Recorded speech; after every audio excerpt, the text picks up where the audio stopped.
Taste the Daily.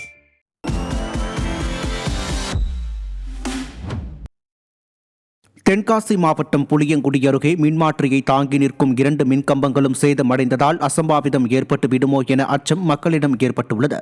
நவாச்சாலை பகுதியில் உள்ள மின்மாற்றியை தாங்கி நிற்கும் மின்கம்பங்கள் சேதமடைந்து கம்பிகள் வெளியே தெரியும் வகையில் சேதமடைந்துள்ளதால் அதனை மாற்றக் கோரி மக்கள் பலமுறை கோரிக்கை விடுத்தனர். இருந்தும் விடிய அரசின் மின்வெட்டு வாரியம் கண்டு கொள்ளாத நிலையில் அசம்பாவிதம் ஏற்பட்டால்தான் இந்த அரசுக்கு புத்தி வருமா என மக்கள் கேள்வி எழுப்பியுள்ளனர். கரூர் மாவட்டம் குளித்தலை அருகே சீமை கருவேல மரங்களை உரிய அனுமதி இல்லாமல் வெளியூரைச் சேர்ந்த நபர்கள் வெட்டி அகற்றுவதாக கிராம மக்கள் குற்றம் சாட்டியுள்ளனர். கல்லடை கிராமத்தில் சுமார் 190 ஏக்கர் கொண்ட குளத்தில் உரிய அனுமதியின்றி வெளியூரைச் சேர்ந்த நபர்கள் சீமை கருவேல மரங்களை வெட்டிய நிலையில் அவர்களை தடுத்து நிறுத்தி கிராம மக்கள் சிறைப்பிடித்தனர். திறனற்ற திமுக ஆட்சியில் அதிகாரிகளின் அலட்சியத்தால் சட்டவிரோத செயல்கள் அதிகரித்துள்ளதாக மக்கள் குற்றம் சாட்டியுள்ளனர். நாமக்கல் மாவட்டம் பள்ளிப்பாளையம் காவிரி ஆற்றங்கரையில் இருந்து அழுகிய நிலையில் ஆண் சடலம் கண்டெடுக்கப்பட்டது பரபரப்பை ஏற்படுத்தியது. படித்துறை அருகே அழுகிய நிலையில் இருந்த சடலத்தின் இடுப்பில் கயிறு கட்டப்பட்டு இருந்ததால் கொலை செய்யப்பட்டு ஆற்றில் வீசப்பட்டாரா அல்லது ஆற்றில் குதித்து தற்கொலை செய்து கொண்டாரா என சந்தேகம் எழுந்துள்ளது.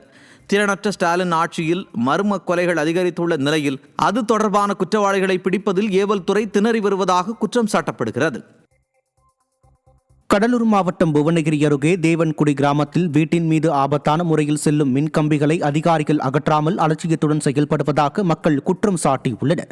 தேவன்குடி கிராமத்தில் உள்ள பெரிய தெரு பகுதியில் வீடுகளை உரசியவாறு மின்கம்பிகள் செல்வதாகவும் இதனால் ஏதேனும் அசம்பாவிதங்கள் ஏற்படும் அபாயம் உள்ளதாகவும் பொதுமக்கள் குற்றம் சாட்டியுள்ளனர். இதுகுறித்து பலமுறை அதிகாரிகளுக்கு புகார் அளித்தும் திறனற்ற திமுக அரசின் மின்துறையினர் மின்கம்பிகளை அகற்றாமல் மக்களின் உயிருடன் விளையாடுவதாக வேதனை தெரிவித்துள்ளனர். தொடர் விடுமுறையை ஒட்டி கொடைக்கானலில் சுற்றுலா பயணிகளின் கூட்டம் அலைமோதியது. சுற்றுலா பயணிகளின் வருகை காரணமாக நகரின் முக்கிய பகுதிகளில் வாகனங்கள் செல்ல முடியாத அளவிற்கு கூட்ட நெரிசல் ஏற்பட்டுள்ள நிலையில் ஏரிசாலை, பேருந்து நிலையம், பாம்பார்புரம், பசுமை பள்ளத்தாக்கு உள்ளிட்ட பகுதிகளில் வாகனங்கள் பல மணி நேரம் அணிவகுத்து நின்றன. முக்கிய சுற்றுலா தலங்களான தூண்பாறை, குணாகுகை, பைன்மரக்காடுகள், மோயர் சதுக்கம், நட்சத்திர ஏரி போன்ற இடங்களில் அதிக அளவு சுற்றுலா பயணிகளின் கூட்டம் அதிகரித்து காணப்பட்டது.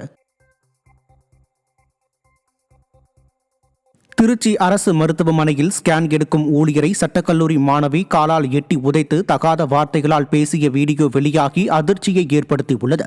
திருச்சி சட்டக்கல்லூரியில் பயின்று வரும் கிரிஜா என்ற மாணவி தனது உறவினருக்கு ஸ்கேன் எடுக்க அரசு மருத்துவமனைக்கு சென்றபோது ஊழியர் வரிசையில் நிற்க சொல்லியுள்ளார்.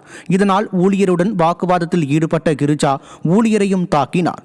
கிரிஜா மீது ஊழியர் புகார் அளித்த நிலையில் திருச்சி மாநகர காவலர்களையும் மாணவி வழக்கறிஞர் உடையில் மிரட்டியதாக குற்றச்சாட்டு எழுந்துள்ளது.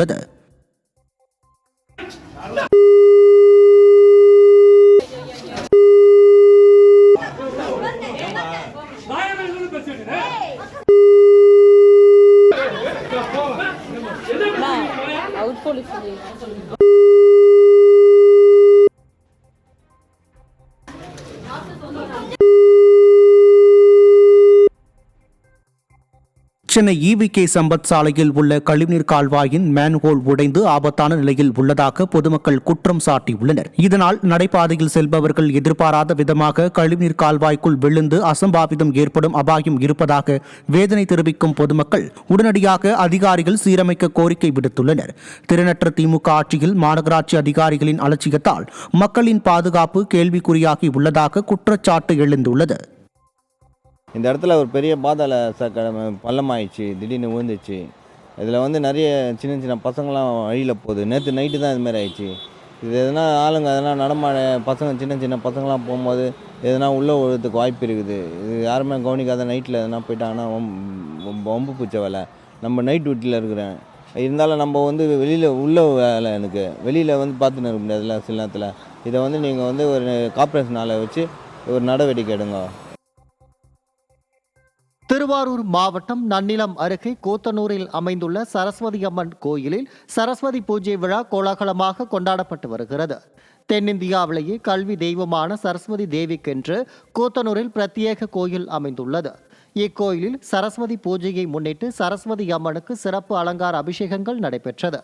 அப்போது பெற்றோர்கள் தங்கள் குழந்தைகள் கல்வியில் சிறக்க வழிபட்டனர். மேலும் இந்த நிகழ்ச்சியில் திருவாரூர் மாவட்ட அதிமுக செயலாளர் நன்னிலம் சட்டமன்ற உறுப்பினர் ஆர் காமராஜ் குடும்பத்துடன் வந்திருந்து சுவாமி தரிசனம் செய்தார்.